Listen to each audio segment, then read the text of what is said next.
Hello, everyone, and welcome back to episode 69 of Your Birth Bestie podcast. I am so excited to be back finally after taking several weeks off adjusting to life with a newborn.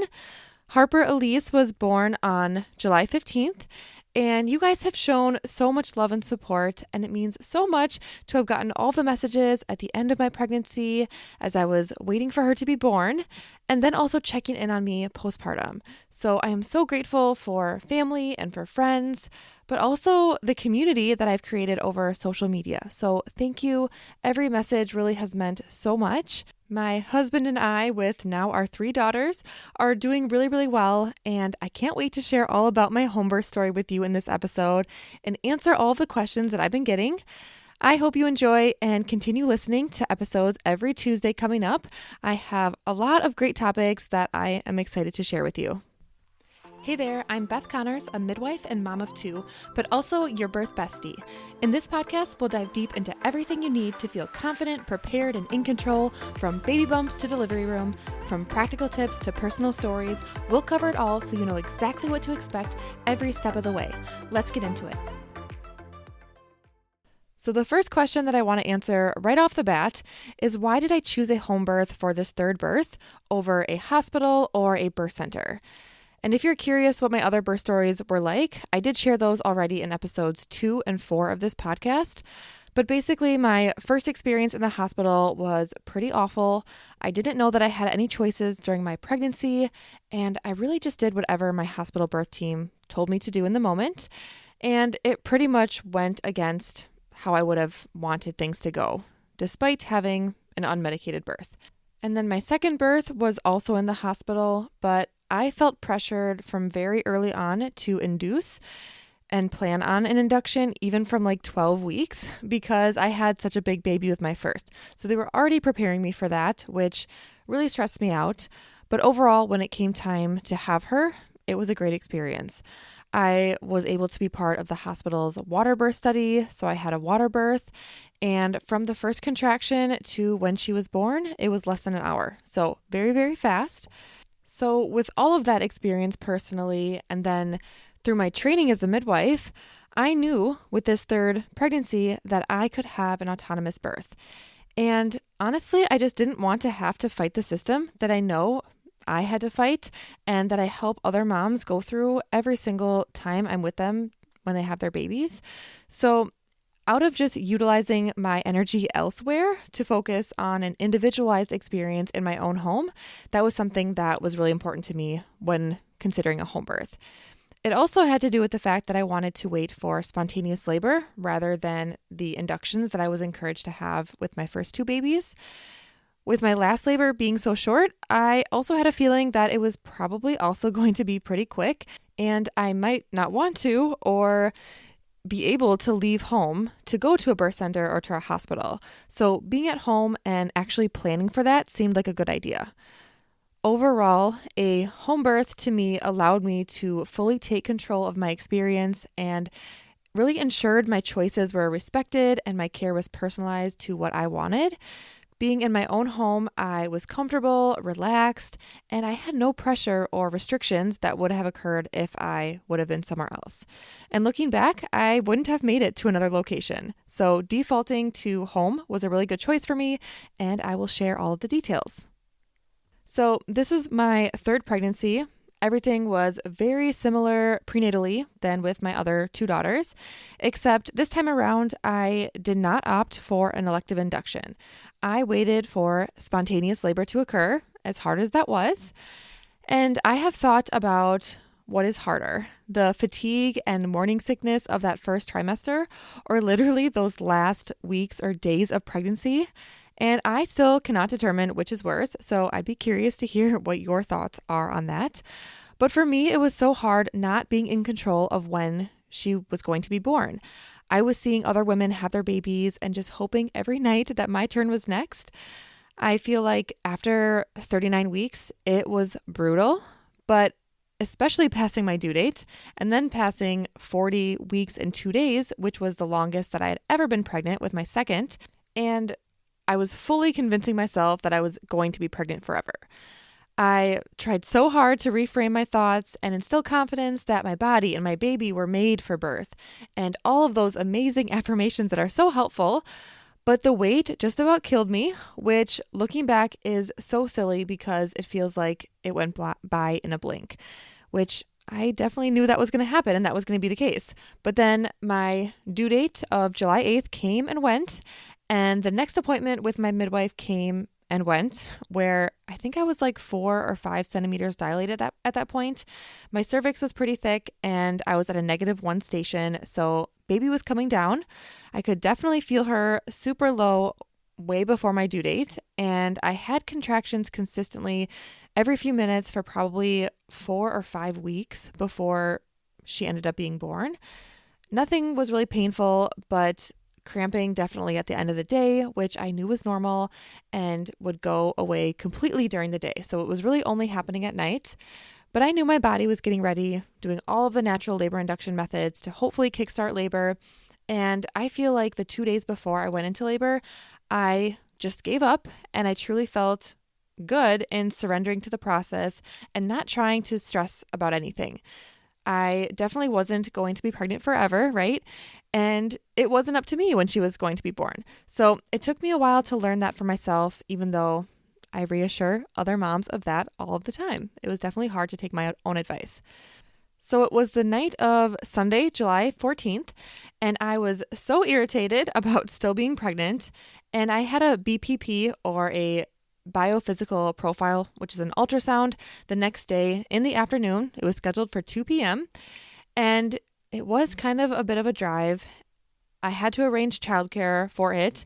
And overall, I just didn't want to deal with anything medical at that point or advice from the maternal fetal medicine doctor to tell me what I should be doing, because I had already gotten a whole spiel during my 20-week ultrasound that because I have a history of big babies, I shouldn't have a home birth. And of course, now I'm, 41 weeks pregnant, they would probably have given me a hard time. So overall, I was still feeling really great at this point, but wasn't thrilled about making it to that appointment. It was also my birthday on July 19th, a few days later, and I had never even considered being pregnant for that long. So overall, just irritated, going to bed that night with no signs of labor other than those normal painless contractions that I was feeling for weeks and weeks and weeks. I woke up then the next morning at 2:30 on July 15th with 2 really strong back-to-back contractions that felt different than the other ones that I was having, but it was just 2 of them, and it didn't keep me from falling back asleep. So I didn't think much of it. I woke up again at 4 a.m. to another really strong contraction and decided to wake up my husband at this point. And I started to time them just because they felt a little bit stronger and I wasn't able to sleep through them at that point. But I was still laying in bed trying to rest, thinking this hopefully was the start of labor, but not trying to get too excited. Contractions were every 2 to 3 minutes apart, lasting about 1.5 minutes each. And with the strength of the contraction, I was hoping that it was not a false alarm. But I also, like I said, didn't want to get my hopes up and call everybody right away. I did ask my husband, though, to go downstairs and make me something for breakfast, just in case things progress quickly, like my last labor did. And I got up, brushed my teeth, got ready, really trying to distract myself through these contractions. My husband quickly started setting up the tub because that was something that I really wanted to use. And if it went fast again, I knew that I might not have time to get that all set up. So he was on that right away. I was pretty sure things were progressing at 4:30 a.m.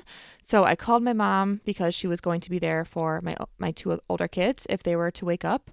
I called my midwife to give her an update, and then my birth photographer. I let them know that I think things are starting, but I wasn't completely convinced at that point. Didn't want to call them over too early. My midwife and my photographer, though, headed over right away when I told them that I wasn't sure. They said that it was, they thought it was probably it, even though I was in denial. And my kids usually get up in the morning around 7 a.m. So I told my mom, 6:30 would probably be a good time to shoot for. I was super casual about it, still at 4:30, not exactly sure what was going to happen. I was squeezing my birth comb with each contraction as I was standing, leaning over my dresser I was swaying side to side while Brett was still setting up the tub, because that does take some time. At 4:50, my water broke as I was standing there, and contractions definitely continued to get much stronger. And with that water breaking, I could instantly feel my daughter's head descend, where I felt like I could have probably pushed right there at that moment. And I remember yelling to my husband, "Brett, my water just broke. It's going to be fast." This feels just like it did with Avery, who's our second daughter. And I texted my photographer and told her my water just broke and that things were going fast. And I called my midwife, hoping that they would be there already, which was definitely super unrealistic since I had just called them. But she was only 15 minutes away. I was super relieved that she was almost there, but I also panicked a little bit that I was going to be delivering this baby at home with just my husband. It was not going to be the biggest deal in the world, but also not what I was planning for. So I was a little bit freaked out at that moment.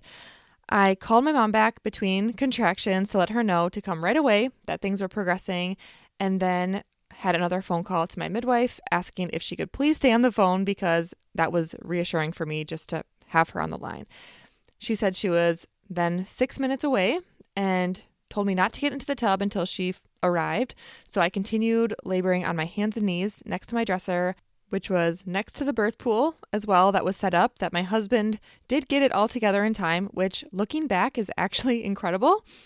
But at this point, I am 100% certain that the baby was coming at that moment, but I was trying to hold off as she was on the phone. Brett was talking to our midwife saying, "I'm behind her right now. Is this a good place to be if she starts pushing?" And she reassured him that everything was going to be okay.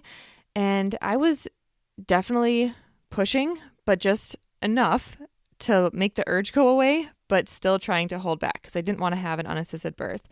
I heard the midwife open the door and she asks Brett to help her bring up some equipment, which he did very quickly.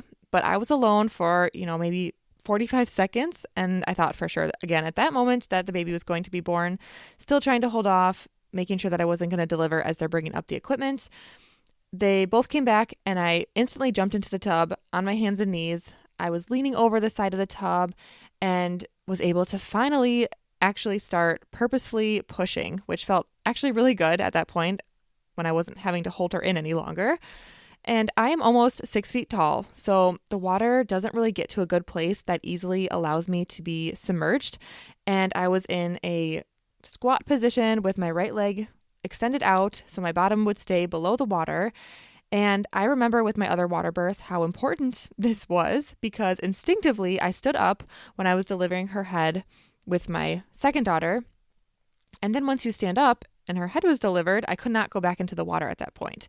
So that was in the back of my head, just to stay in the water, as, maybe silly as that sounds, but that was something that I was able to kind of go back to and relive that moment again and focus on the things that I would have done differently that time. So that was kind of cool. But it was so relieving to me to be in the water, and the pushing really didn't hurt all that much. I was kind of surprised because I feel like the last time when I had a water birth, I did deliver her at least her head in the tub. And I remember, since labor was going so fast, which it hadn't with my first, that was my first really fast labor, that it hurt. It felt like it hurt a lot, but it was because I was freaking out, not realizing what was actually happening, that birth can actually happen that quickly. So it didn't hurt all that much this time around.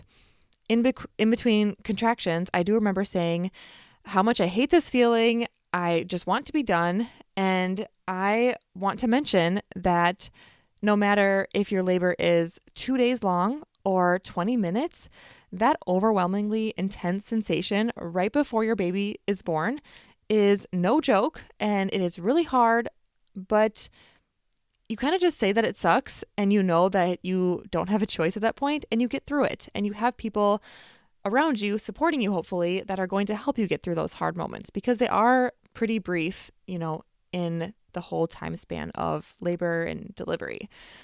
I did not have another choice in that moment, so of course had to lean on the people that were around me.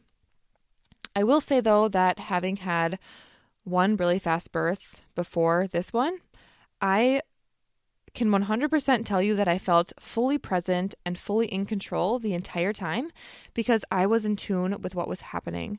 I was reassured that it was normal.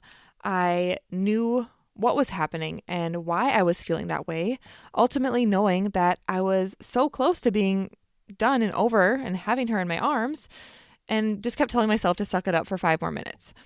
So I don't know the exact times, but I think based on photos and kind of what was remembered about how the morning went, I started pushing around 5:15 a.m.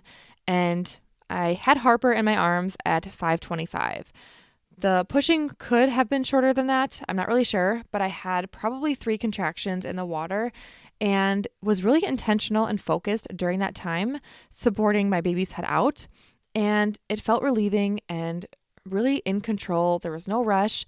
So even in between contractions, when her head was already out, I wasn't pressured to do anything at all. I just listened to my body and, did what I felt was right.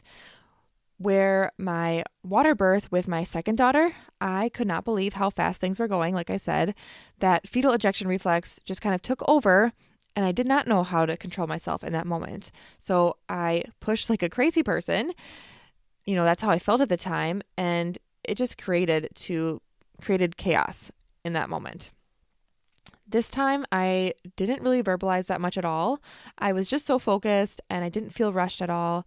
Nobody was coaching me to do anything except reassure me when I asked how things were progressing, basically.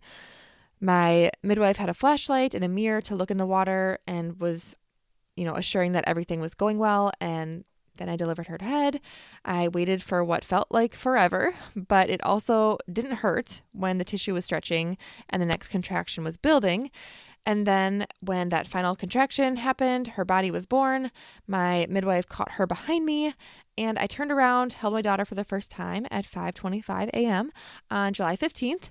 So I'm not sure, I guess, what to count as labor technically, but it was less than an hour and a half from feeling unsure if the contractions were the real deal or not, and then to call my birth team in, to then having the baby in my arms. So I am so glad that I, erred on the side of caution and called them when I did, because if I would have waited until my water broke at 4:50 when things were actually really intense, definitely nobody would have made it. So there was some intuition there that I thought that maybe something was happening and it would be a good idea to call some other people to come help. But yeah, it was such an insane feeling that I could not believe that she was here. It was just all of those emotions coming out of getting things set up, making sure that my husband wasn't panicking with the midwives not being there as we think we are delivering our baby in that exact moment. And I do remember saying at one point, she's going to be here before they come. You're going to have to deliver her. You're going to be fine. It's not hard. And I'm just trying to reassure him that he's going to be okay, because if he passes out or freaks out, then, we're going to have bigger problems. But he totally didn't. He was great in the moment. I could tell that there was a little bit of panic in his voice when he was talking to the midwife, but overall, he was ready to do what he had to do. So I'm very proud of him for that. I felt like I was kind of in that midwife mode a little bit between contractions. And then during contractions, I was in that survival labor mode. It was kind of a strange feeling not having people there in those moments, but I was fully aware the entire time, which I really enjoyed that feeling of clarity. I think that being at home was the main culprit of that. I was able to get into the labor mindset really easily. I felt calm, didn't have to worry about other people or other things going on around me. I was very focused, and I was not worried about any, what if situations. I just focused on me and my baby and really had no hesitation or worry that things were going to go poorly. I was just, doing what needed to be done in the moment, and things turned out really great. My photographer then walked in moments after she cried, and she got some really beautiful photos, which I am still in shock of how she did that, given how fast everything happened. But she did, and I am so grateful for that. And those are on my Instagram page as well, if you wanted to see some of those fun photos of Harper being born in the pool. And then also there's some really great ones that she got of me and my husband, and then also our girls meeting Harper for the first time. So that was really fun. And I love having those those moments. So if you're thinking about getting a birth photographer or videographer, I would 100% recommend it. It is totally worth it. And I'm so excited to look back on those, for many years and, reminisce on that day that she was born at home. I then asked to get out of the tub at this point because the water temperature was a little bit too cold for the baby, and I delivered my placenta shortly after while I was laying down in the bed. I was able to do delayed cord clamping for several minutes until the cord was white and limp, and then Brett cut the cord. I held baby on my chest for the entire time and had that immediate skin-to-skin bonding that was the best feeling ever. After my placenta was delivered, I was then having really severe contraction pain and cramping, and ended up, waiting a few minutes, and then they did a fundal massage just to make sure my uterus was firm, and ended up expressing out 2 really large clots, and I was having some increased bleeding, which was an issue. And I didn't even question the intramuscular Pitocin, that they give you a shot in your leg of Pitocin, because I did not have an IV. So they just gave me the shot of Pitocin to control that bleeding loss, because of course I was at that point like, whatever I need to do to stay home, I do not want to transfer if at all possible. And I was told that I lost about 1 liter of blood, which is considered a postpartum hemorrhage, but it was controlled after the Pitocin was given. I only got the 1 dose. I didn't need anything else. I did not need any stitches, and I was so grateful for being able to get into the water, because that made all of the difference at controlling pain during the pushing and limiting any tearing. The downfall of that immediate postpartum experience was because of that blood loss. I felt really, really awful. My blood pressure went really low. I was breathless.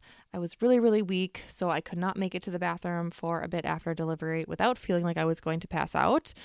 And eventually, I was able to walk a short distance to the bathroom, but made sure to prioritize staying in the bed and making sure that I stayed hydrated. And I was taking beef liver pills to help with the iron instead of iron supplements, because the beef liver is more bioavailable. So I was doing that right away after I had her. But those first 3 days or so were really, really hard, because I was not able to get out of the bed pretty much at all without feeling breathless. I was really weak. So it was really hard to take that pause and not be able to be with my other girls. But it was what my body needed, was to lay in the bed for a couple days. And then eventually I was able to do more things on days 4 and 5, pretty low key for several days after that still. But the general guideline is to be in the bed for 5 days, be on the couch for 5 days, and in your house for 5 days. So I didn't quite stick to those exact rules, but it's kind of a guideline to see how you're feeling and to just really prioritize rest. So if I did go somewhere, I wanted to make sure that I wasn't walking too far.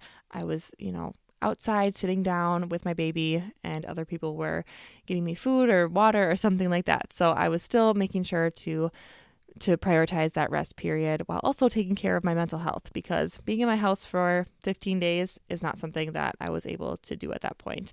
But everybody can kind of use their own judgment on what's best for themselves and their body and for their baby.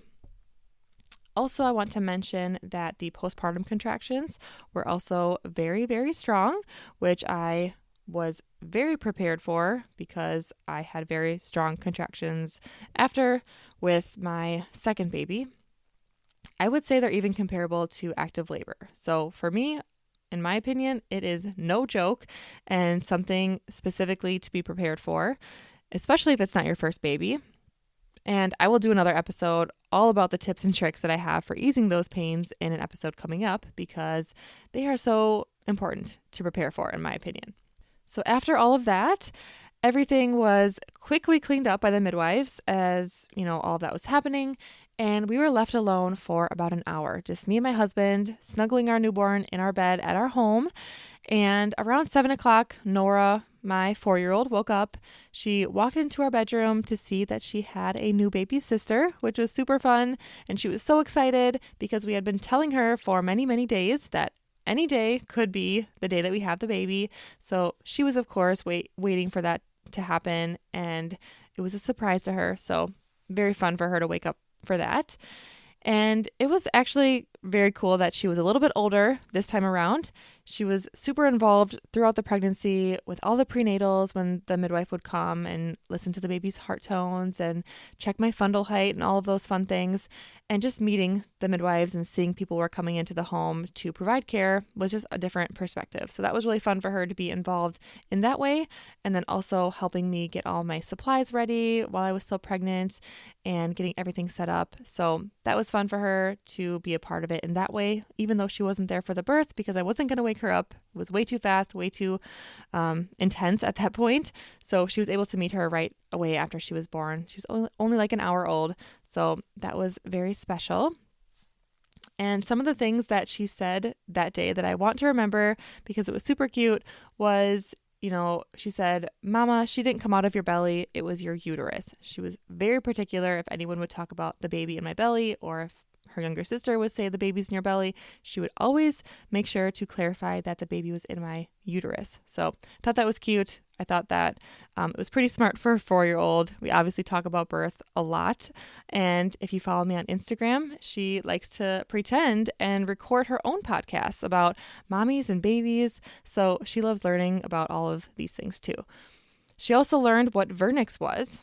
And, that was when I was pregnant. I would talk about what the baby might look like if she was there for the birth, because I didn't know when, obviously, the baby would be born. And she was very particular, saying that she did not want to see the baby until all of the cheese is wiped off and she has to be in a onesie and all cleaned up, and then she would hold her. So she wasn't there for the birth, but she did ask right away if Harper had cheese on her, which she really didn't have that much vernix at all. So Nora was getting all of her time, giving the baby lots of kisses. And then 15 minutes later, Avery, my 2-year-old, woke up and was so excited to see that there was a baby. She was all smiles for like the first hour of being with her. She was so quiet, just all smiles, very gentle, and she was taking it all in. So it was very, very sweet. But after our family time and snuggles, the midwives came back to assess me and to assess the baby, and we got her weight, which was fun for the girls to be involved with. Harper was the smallest of my 3 girls, and she was 8 pounds, 15 ounces, and 20.5 inches long. And I think that is pretty much the end of her birth story. Let me know if there's anything that I forgot to share or questions that you have about anything. I love birth stories so much and sharing my own. And hopefully one day I can interview other moms about their birth stories on the podcast and share those too. So I think that would be really fun too. Thank you so much for tuning in to Your Birth Bestie podcast today.